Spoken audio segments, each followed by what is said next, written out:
They say the left hand, it drop mountains. They say the right hand, be slaying dragons. The Untouchable True School Sports Empire proudly presents something the boxing games are missing. Hey, what's going on? It's your boy BT, and I came here to talk some boxing with the thousands of True School Sports subscribers. All right, so there's a lot of stuff going on in the wide world of Zuffa Boxing, and I don't want to make a bunch of different videos. I'm just gonna put 4 different videos, 4 different topics all at once. Make sure you guys check the timestamps for the videos that you want to hear about, for the topics that you want to hear about, because there's a lot of things going on with Zuffa Boxing. There's a lot of things going on with Dana White. Just really interesting stuff, right? So we'll start with the first order of business. It was reported that Jesse Bam Rodriguez was actually made an offer for Zuffa Boxing, because as it's been discussed for months and as it's been talked about a couple of times here on this channel, Bam Rodriguez was a promotional free agent with Matchroom Boxing. So there was a lot of chatter in and around the boxing world, in and around the boxing industry, about what exactly Jesse Bam Rodriguez would do. You know, would he stay with Eddie Hearn? Would he look to explore a new option, right? And funny enough, the fine folks at Zuffa Boxing, Dana White, they actually made Bam Rodriguez an offer. Now, it's worth noting that, because I've had the opportunity to read a handful of boxing promotional agreements for fighters at different levels: championship level, prospect level, contender level, right? And in a lot of those exclusive agreements, the promoters have what they call the right to first and last refusal. Basically meaning that they have the ability to match any and all offers from any promoters, and you know, they just have your rights, pretty much, that type of thing, right?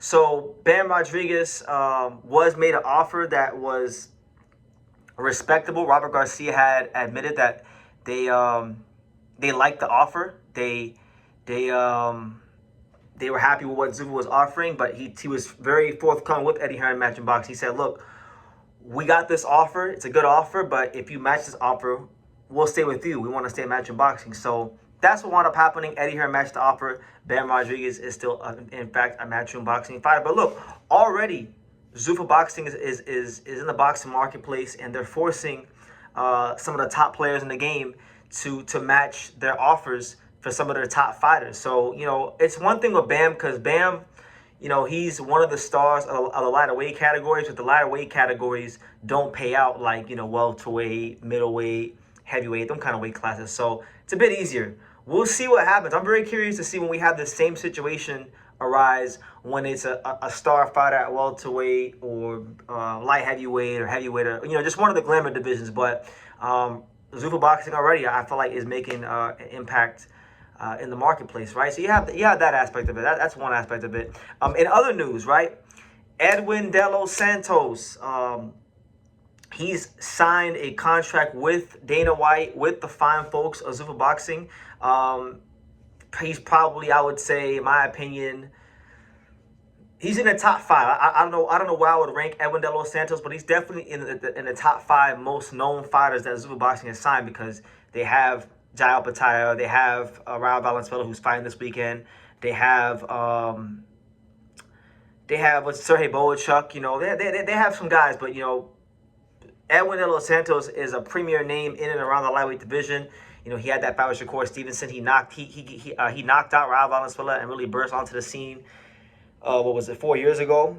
You know, he signed a fight. Last most of us heard of Edwin De Los Santos, he signed to fight Keyshawn Davis, and that was when Keyshawn Davis missed weight and blew it in his own hometown, right?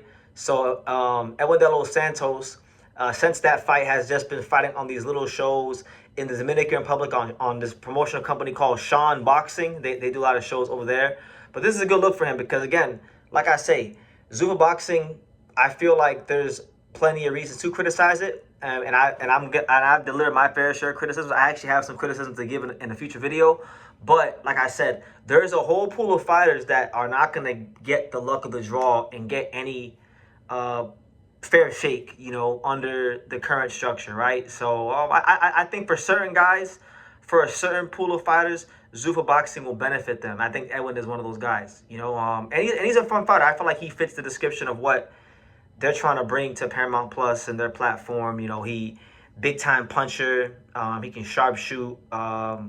You know, he looked quiet as kept. He was right there with Shakur Stevenson. He made Shakur Stevenson put his hands in his pocket, and Shakur Stevenson didn't look great that fight. So I think it's a great signing for them.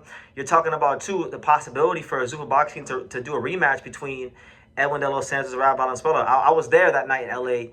when he knocked out Valenzuela, and that was a very entertaining fight. Multiple knockdowns. They both exchanged knockdowns. They both hit the canvas. De Los Santos was the bigger, stronger guy. Riles had more experience since then. So look for that to be a potential fight they make on Paramount Plus in the future. I think that's the kind of fight that they are going to be trying to make in the future. But yeah, they get with De Los Santos, another known fighter, another known commodity in the fight game, joining the Zuffa Boxing stable, the Zuffa Boxing umbrella. I wanted to also touch briefly on Opetaia's first fight with Zuffa Boxing, because it has been announced that in March he is going to be making his American debut against none other than Noel Mikaelian, and it's I think it's a fight that's a good fight for Jai, because Mikaelian is a respectable fighter. He's got over 30 fights in the pro ranks, but he's 30. Mikaelian's been around the block for a little bit of time now. He's 35 years old. He really got the title in a very favorable circumstance against Makabu, who was a bit washed when he beat him. And then he traded, a couple fights with Badou Jack, what was left of Badou Jack, a blown-up Badou Jack, right? So for me, it's like, when I look at who is the weakest title holder in the division, it is no doubt, without a shadow of a doubt, Noel Mikaelian. And it's a fight where I don't just expect Opetaia to win, but look sensational doing it. So we'll see how it goes. One thing about a lot of foreign fighters is it's always a big watershed moment in their career when they debut in America. But Opetaia's American debut is not going to be like a lot of other American debuts.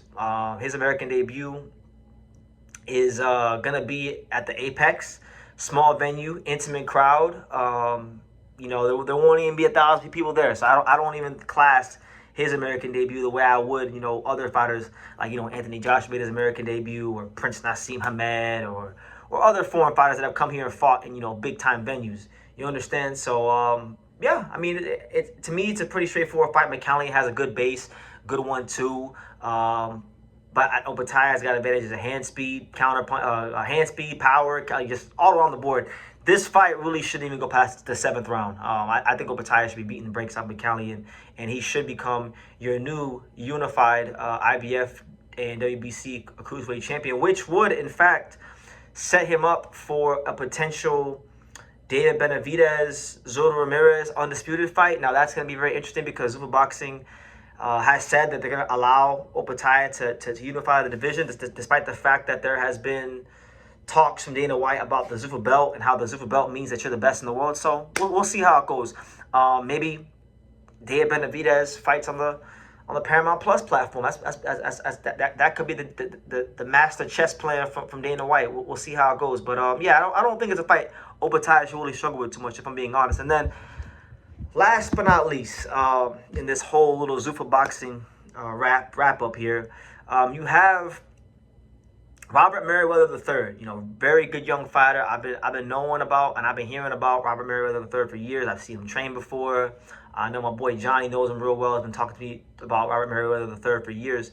He had a performance. He fought on the first Zuffa card on the prelims against Cesar Correa from Idaho. Some guy who's a tough Mexican who was overmatched and outgunned, but he was tough, was willing to fight. And, he looked good in that fight. He beat him pretty soundly in a 6-round fight en route to a decision. And Robert Merriwether III has made history. He has become the first fighter to openly refute any of the alphabet titles. When he was on the Ring Magazine show with Max Kellerman, LaShawn McCoy, and all those guys over there, and he had pretty much said, look, I'm not worried about the WBC, WBA, WBO, IBF belt. He said, look, and I quote, I know I'm going to have a great legacy, the ring belt, the Zuffa belt. That's all I'm worried about. So there you go. So the first fighter, albeit it's not a massive name in the sport, but still a good young fighter, a promising fighter, a fighter that could actually do some things in the sport, with or without Zuffa. Like, I feel like Robert Merriwether III was always going to carve out a good career for himself. But yeah, I mean, this could start a trend of fighters saying, you know what, I don't care about those off-belt titles. And I feel like, look, this is where, you know, Dana White is going to be able to win a lot of the fighters over if he treats them right, because a lot of fighters like Merriwether III have had talent and been fighting on these cards for years and haven't been able to sustain, been able to get momentum, sustain real momentum in their career. You know, they were never a priority of the promoters, because Merriwether's fought on pro box cards and top rank undercards and all kinds of undercards, right? But he was never really a priority. There was never really a push for him. So best believe this is the first time he's really getting any sort of push as a fighter. He's gonna do all he can to legitimize the belt. We've all seen Julian Hammerhands Rodriguez really embrace the idea of being the first Zuffa Boxing welterweight champion of the world. So I'm very intrigued to see how many more fighters begin to start saying, you know what, I'm not really worried about those titles. Give me the Zuffa belt, you know. So yeah, that's it, guys. That's the news. A lot of things going on. The next Zuffa card will be, I think, Sunday. So I will be live Sunday for that for that card, and we will try to figure out. We'll see how it goes when Ravalon's fights Diego Torres. But leave your comments down below. Make sure you guys take the time to subscribe. And like I say in every single one of these videos, you can love me or you can hate me, but I'm just a kid from Dang It. So until next time, take care, guys. Thank you for watching True School Sports. Thank you for watching another video on the untouchable True School Sports empire, the home of boxing. We're on the road to 100,000 subscribers, guys. So help us keep being great. Help us keep pushing out that real boxing content for the fine folks all around the world. And make sure you jab, you hook, you Mike Tyson, you Mayweather that subscribe button. Pops, show them how do they gotta hit the subscribe button. Pop, pop, pop.